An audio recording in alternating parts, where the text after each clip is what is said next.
Hello guys, welcome to my new blog. और आज का हमारा ब्लॉग स्टार्ट होता है घर से। और मैं आज मॉर्निंग के टाइम चले गया था खेत में, और मेरे साथ थी आज पीहू। पीहू बोले मैं भी चल रही हूँ मामा जी खेत में, तो हम दोनों मामा भांजी चले गए खेत में। और उसके बाद पीहू को बोल दिया मैंने कि आप पीछे आइए आराम से, मैं जा रहा हूँ। मैंने जाके देखा तो वहाँ पे चने वगैरह काटने भी थे और कटे हुए चने भी थे। तो मैंने पीहू को बोल दिया कि आप पल्ली वगैरह बिछाइए, और मैंने चने रख दिए वहां से फटाफट इकट्ठे करके। और फिर पीहू को बोल दिया कि आप आम के पेड़ पे जाके आम वगैरह ढूंढ सकते हो आपके लिए खाने के लिए। और इतनी देर में आ गए थे पापा जी, तो पापा जी बोले कि मेरे को आप चने वगैरह बांध के मैं ले जाता हूँ, आप चने वगैरह काट के आइए आराम से। तो मैंने बोला हाँ, मैं रखवा देता हूँ बाइक पे आपके पास। तो बाइक पे रखवाई चने की पोटली पापा को, और पापा चले गए घर। और उसके बाद मैं चने काटने चले गया क्योंकि 10 से 15 मिनट का काम था। तो मैंने जल्दी से चने काट दिए सारे।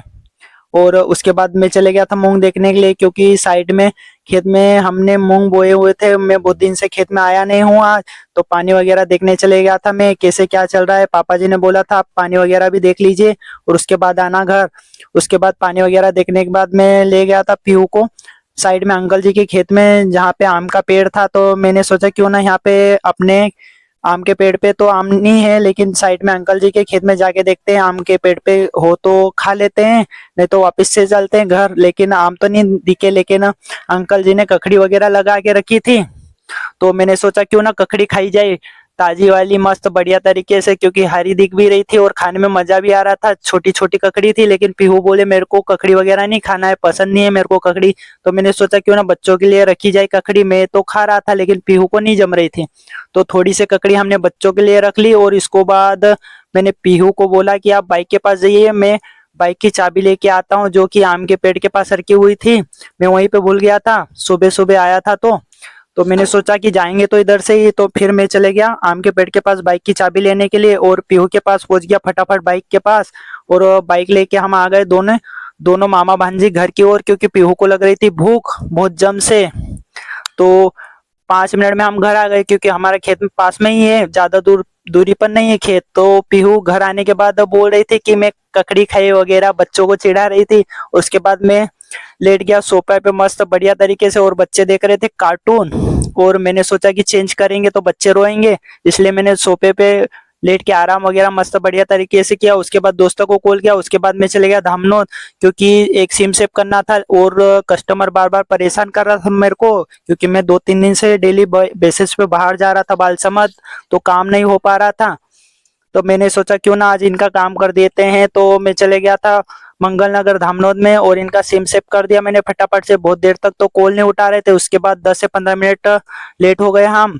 उसके बाद कॉल उठाया, उसके बाद हम चले गए थे सिम सेव करने के लिए। और उसके बाद मैंने सोचा क्यों ना काम जल्दी से हो गया हमारा उम्मीद से पहले, तो क्यों ना बाइक को आज धुलवाई जाए। तो हम चले गए थे बाइक को धुलवाने के लिए। तो भैया ने मस्त बढ़िया तरीके से बाइक को धुलवाई, क्योंकि मैं पहले आता रहता हूँ इनके पास बाइक धुलवाने के लिए। तो इन्होंने शैम्पू वगैरह लगवाया और मस्त बढ़िया तरीके से बाइक धो दी। उसके बाद मैं चले गया सैलून में, मैंने सोचा क्यों ना कटिंग वगैरह करवाई जाए। तो मैंने कटिंग वगैरह करवाई, क्योंकि बाल भी बड़े हो रहे थे।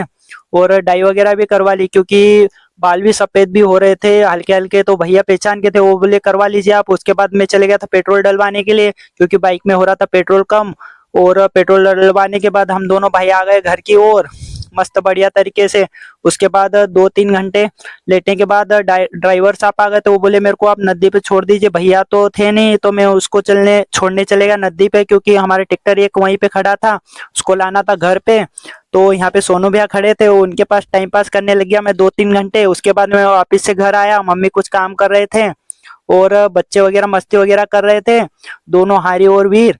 तो ये मस्ती करने के बाद मैं चले गया गाने वगैरह सुनने के लिए। टीवी में मैंने ब्लूटूथ वगैरह चालू किया।